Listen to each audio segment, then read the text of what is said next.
sao nấu nó như giờ là hay tiệp có niệm nấu nó là chị với chị mua đá chị cũng được tháo vô ta cái nó là cho ứng nó từ nay cũng tụi mình nhỏ đó thì nó cũng lo khỏi đi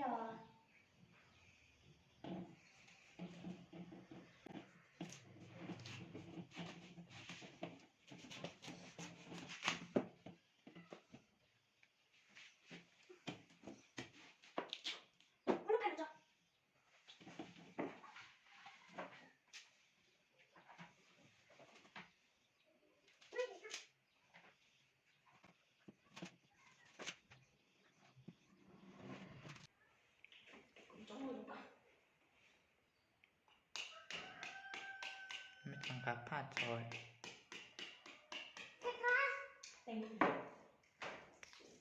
wow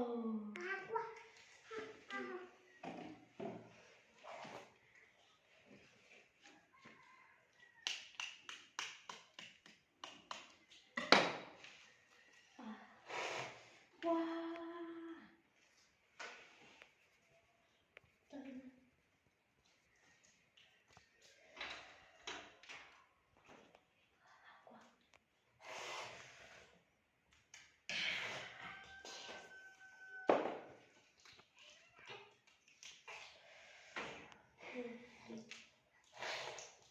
Haka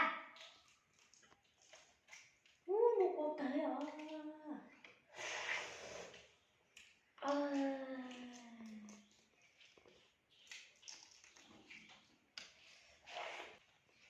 wow tụ on chén nó cả nó để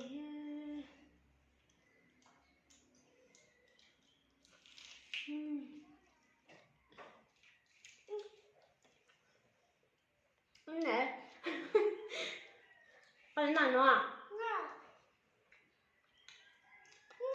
cho chân gì á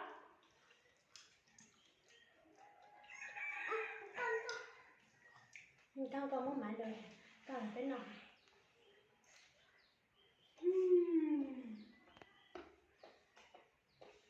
má trái là tao cho tụi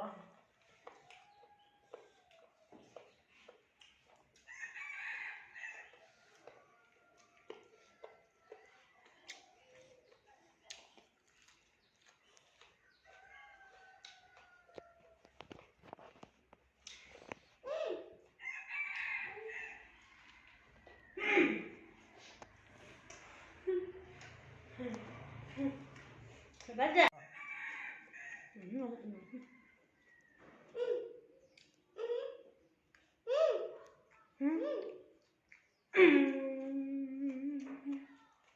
nó cái con vịt này nó tắt không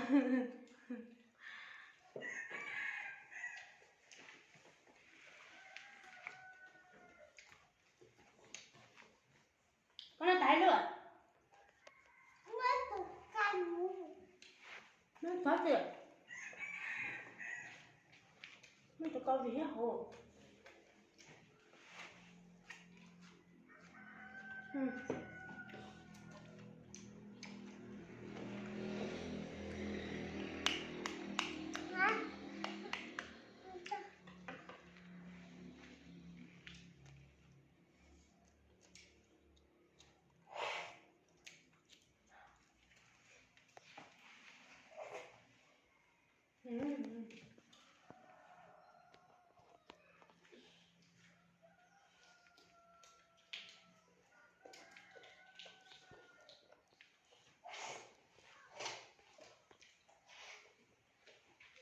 mua lột lại cho các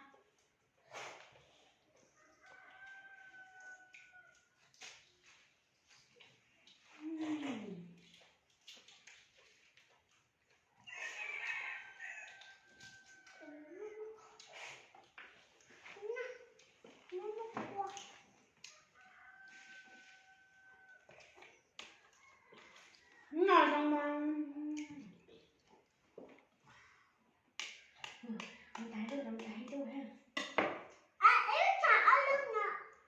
wow cá cha đi à lơ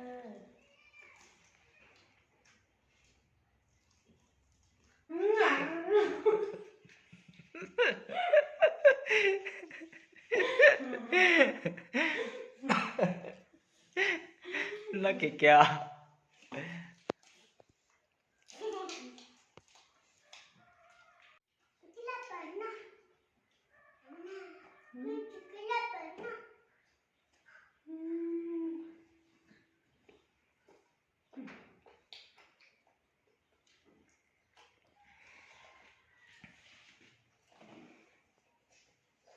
Nó có con giống không?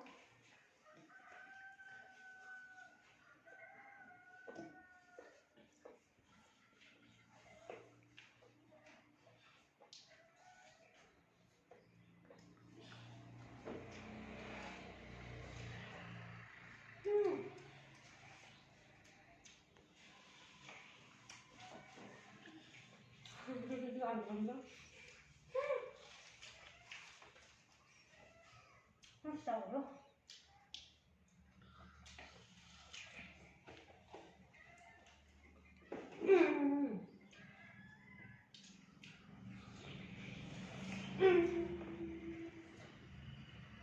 Ta trời lúc nào Nó tà nữa. không sao nó vẫn với cái gãy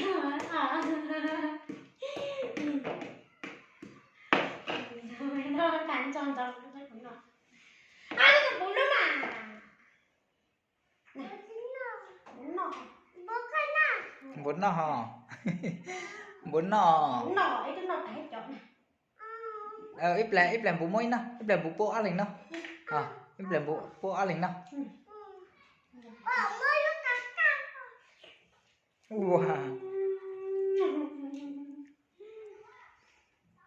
Nhớ dùng này. Thì nó là sầu đi nồi. Nhớ dùng sẽ đợi nó. Tạm biệt và hẹn gặp lại các bạn trong những clip tiếp theo.